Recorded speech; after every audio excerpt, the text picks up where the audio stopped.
Camera से ही तो किसी को लगा पता लगा कि हम लोग के पास पैसा है।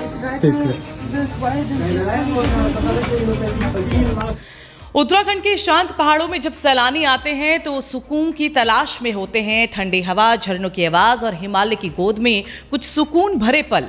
लेकिन सोचिए, जब वही सुकून कुछ घंटों में तनाव, झगड़े और पुलिस की जांच में बदल जाए तो कहानी कितनी दिलचस्प और उतनी ही चौंकाने वाली बन जाती है।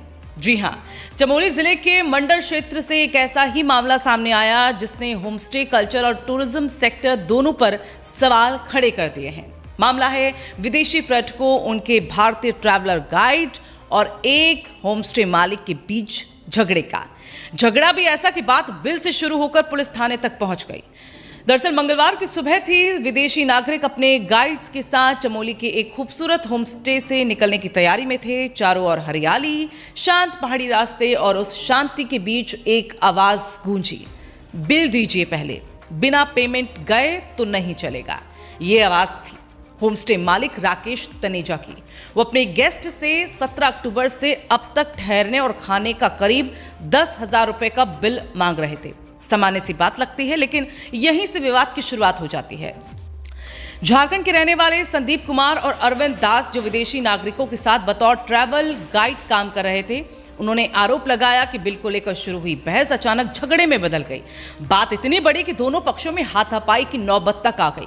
वहीं दूसरी ओर राकेश तनेजा का पक्ष भी सामने आया। उनका कहना है कि उन्होंने सिर्फ पेमेंट की मांग की थी, लेकिन गाइड्स ने झूठे आरोप लगाकर उन्हें बदनाम करने की कोशिश की। कहानी यही नहीं रुकती। गाइड्स का कहना है कि जब वो गाड़ियों से निकलने लगे तो उनके वाहन पर हमला हुआ, शीशे तोड़ दिए गए और अफरा तफरी में विदेशी महिलाओं के हाथ पैरों में शीशे की किरचें भी लग गई हैं। सोचिए, जो विदेशी मेहमान शांति और एडवेंचर की तलाश में आए थे, वो अब पुलिस स्टेशन में बैठकर अपना बयान दे रहे हैं। पर्वतों की ठंडी हवा अब उनके लिए डर का झोंका बन गई। गाइड संदीप कुमार ने मंडल पुलिस चौकी प्रभारी विपिन त्यागी को पूरी घटना की जानकारी दी। उन्होंने बताया कि होमस्टे मालिक ने न केवल उनके साथ मारपीट की, बल्कि पैसे और कीमती सामान छीनने की कोशिश भी की। कैमरा से ही तो किसी को लगा पता लगा कि हम लोग के पास पैसा है। वहीं पुलिस ने तुरंत एक्शन लिया और पूरे मामले को गंभीरता से लिया। विदेशी नागरिकों को सुरक्षा के घेरे में गोपेश्वर से ऊखीमठ तक ले जाया गया ताकि उनकी सुरक्षा में कोई चूक न हो। साथ ही पुलिस ने घटना की सत्यता जांचने और आगे की कार्रवाई की तैयारी भी शुरू कर दी।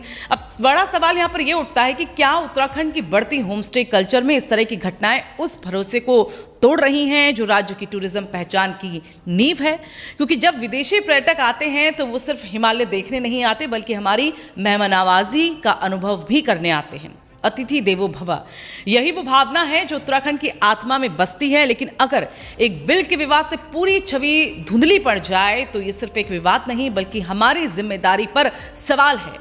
जरा सोचिए, जो विदेशी हमारे देश में भरोसे के साथ कदम रखते हैं, अगर उन्हें इस तरह की घटनाओं का सामना करना पड़े तो वो क्या संदेश लेकर लौटेंगे? क्या वो दोबारा हिमालय की गोद में आने की हिम्मत करेंगे? और दूसरी तरफ, क्या होमस्टे मालिकों को भी पर्यटकों से व्यवहार में प्रोफेशनल ट्रेनिंग नहीं दी जानी चाहिए? क्योंकि हर विवाद सिर्फ एक घटना नहीं होती, वो राज्य की छवि और टूरिज्म के भविष्य को भी प्रभावित करती है।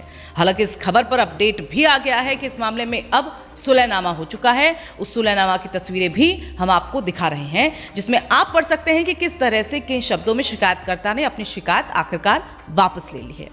तो अब सवाल ये खड़ा होता है कि क्या होमस्टे संचालन के लिए सख्त नैतिक और आचरण नियमावली बनाई जानी चाहिए? क्या ट्रैवल एजेंट और गाइड्स को भी अपने व्यवहार और ट्रिप मैनेजमेंट की प्रोफेशनल ट्रेनिंग दी जानी चाहिए?